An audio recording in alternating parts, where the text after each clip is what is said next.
សួស្តីបងប្អូនទាំងអស់គ្នាថ្ងៃនេះខ្ញុំធ្វើម្ហូបអង់គ្លេសម្ដងគេហៅថា cod cheese pie ឥឡូវមកមើលពីរបៀបធ្វើខ្ញុំដាក់ខ្ទះឲ្យក្តៅដាក់សាច់គោកិនហើយចូលខ្ញុំអត់ប្រើប្រេងឆាទេដោយសារអីសាច់គោនឹងពេលដែលយើងឆាទៅវាមានជាតិខ្លាញ់ចេញមកហើយ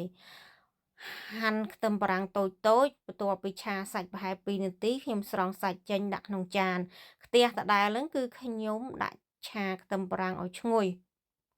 ឆាខ្ទឹមបារាំងនឹងឲ្យឈ្ងុយហើយហាន់ការ៉ុតតូចៗដើម្បីយកទៅដាក់ជាមួយនឹងខ្ទឹមបារាំង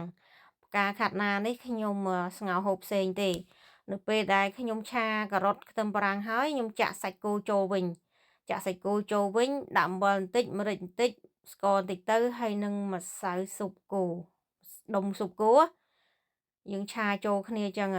អានេះបន្លែខ្ញុំស្ងោរទុកហូបជាមួយផាយនឹងទេដលងបារាំងយើងស្ងោរឆ្អិនហើយចាក់ទឹកចេញដាក់អំបិលបន្តិចម្សៅស៊ុបបន្តិចទៅម្រេចទៅប៊ឺហើយនឹងដោះគោអានឹងធ្វើ mashed potato ដើម្បីយកទៅដាក់ពីលើសាច់ឆានឹងនេះជា gravy សំខាន់ជាងគេអានឹង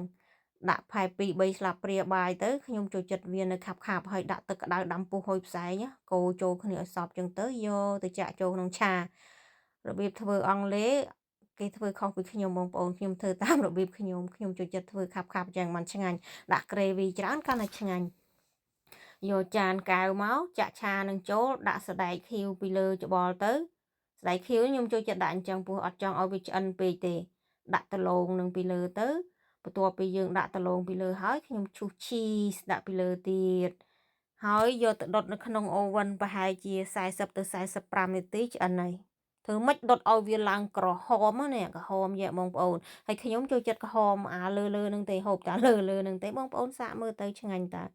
ថ្ងៃនេះមានតែប៉ុណ្្នឹងទេជម្រាបលាក៏ប៉ុន្តែខ្ញុំហូបបាយទេ